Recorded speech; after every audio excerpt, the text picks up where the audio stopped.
This is a video of my Flashforge Creator Pro printing PETG at about 235C.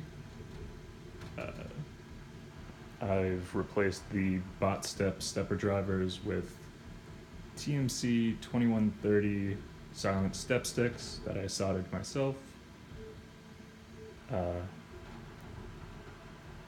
Pretty simple process. Right now, this is the noise level without a part cooling fan, with just the right extruder running.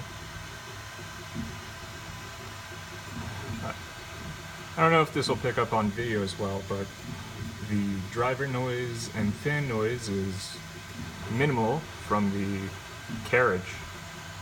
Right now, the loudest fans seem to be the power supply and the Noctua fans that I placed on the actual controller board itself.